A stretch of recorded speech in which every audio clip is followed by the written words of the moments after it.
So this is just an opportunity for those who come along to the private view and to see the remarkable exhibition, just to repeat Violet's wonderful words, that this is the first time for so long that we've had all three galleries in exhibition. A remarkable exhibition next door from National Museum of Scotland, which is just extraordinary, and other exhibitions here.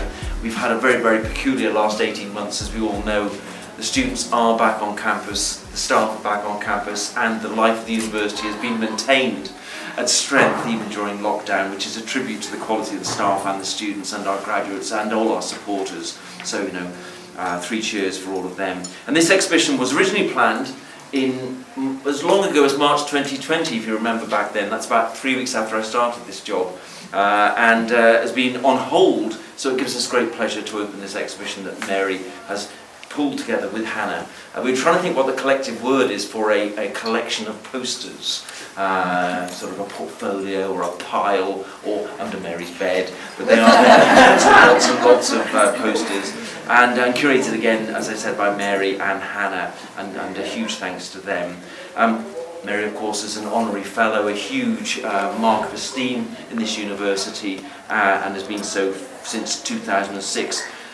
We award honorary fellowships, honorary masters to those who made a distinct and strong and sustained contribution to their subject area, and Mary certainly is being revered in those spaces, and we applaud her for everything she's done, and to Hannah for all the work she does as senior lecturer in our visual communications degree, and plenty of colleagues here connected to that degree.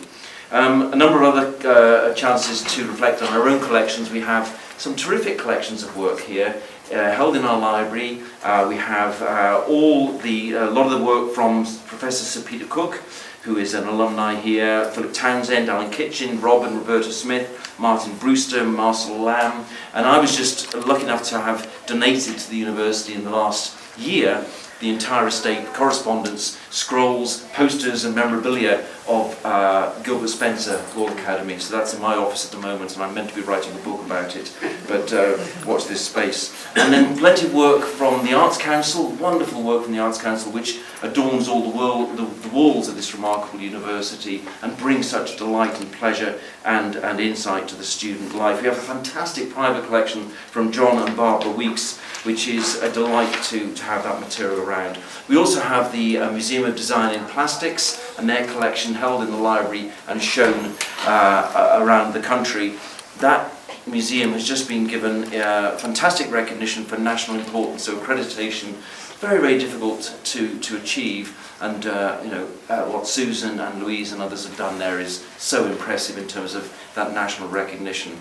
Worshipful Company of Horners collection, the AUB costume collection, the Plastics Historical Society collection, and then our special collections of artist books, materials, and Japanese photo library. You've seen universities need that kind of scholarly apparatus, the intellectual infrastructure that brings life into a student experience. It's there as a resource, as a learning resource for all of us, and it is a public resource as well. So a few thanks, and then I'll hand over to Mary. Thank you to our academic project partner, VisCom, Visual Communication, and of course our wonderful students and staff from events management, Kevin and colleagues who are here that make all these things work, and Ollie, who read out one of the questions. The sound that we had in there, that extraordinary white noise sound, was due to me pulling something of a jack plug out when I moved my seat, so apologies for that. I don't do it every time as a special act, but I can maybe do it again. And thanks to our campus service team for all their support, to the marketing team as ever, and a few specific thanks: Joe Warren, Eden Franklin, Alex Greatwich for their support, all the graphics and helping install, to Will. Where is Will? Will gets my name right most of the time. Will, extraordinary contribution in terms of making this gallery work, and all the gallery team. There must be individuals I should be thanking, but they just do. Violet, of course, who always upstages me in what she has to wear and dress. And very special thanks, incredible gallery office, student volunteers, placements. The students play a huge part in the life, not just being here, and we've now reached 4,000 students as a university, so we are growing because demand is so huge for what we do here, and we are here to meet opportunity to expand people's horizons. So thanks to the students, they are the best part of the job. They are the best part. They're so talented, so professional. It is a pleasure. to work with them all. And a wonderful pleasure to be able to introduce Mary, who's going to say a few words, much more joined up than I did. Mary. Hardly. But it's very kind of you, Professor Gough, to give me the opportunity to say a very big thank you to this very special arts university of which you are the leader. Now, a dear friend of mine who spent her life in the diplomatic corps warned me never to mention names when one publicly thanks people, because you're sure to make the cardinal error of leaving someone out. Yes. Now, I'm totally aware of this pitfall. I must risk ignominy and thank from the bottom of my heart the key people without whom the walls surrounding us would be blank spaces.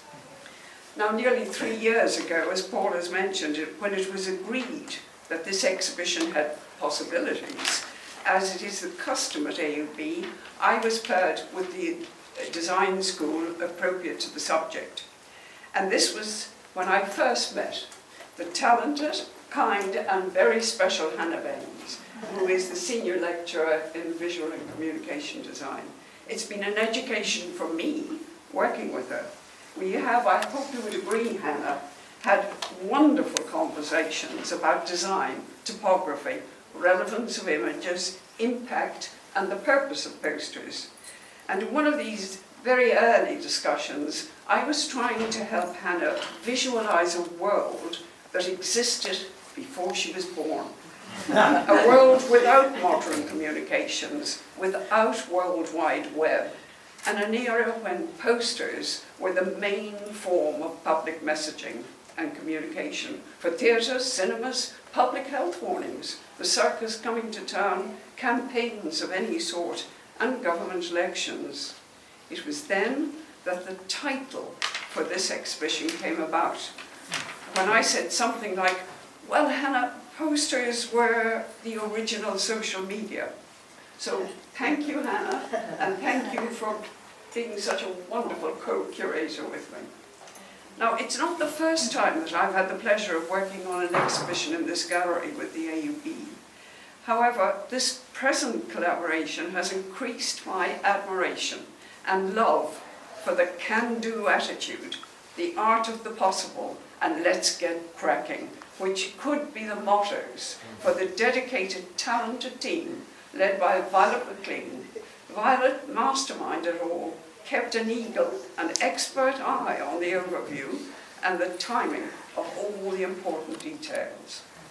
Her literally right-hand man, Will, seems to have a gift of being in 10 places, managing the complex detail of hanging the many different sizes of posters. His dancer's physique and tall reach makes it all look easy, but believe me, it's not. But thank you, Will, very, very much indeed. Thank you, Maeve. And Violet, for all your wisdom, your support, and the joy of working with you. It's been great fun. Now, Will, Hannah, and Violet and myself had superb technical support from Joseph Warren, who's been responsible for the typography. Now, this was quite a challenge when you are setting titles or names for the posters in Hungarian, Czech, Japanese, Korean, Spanish, French, Italian, just to mention a few of them. And so well done, Joseph, and thank you.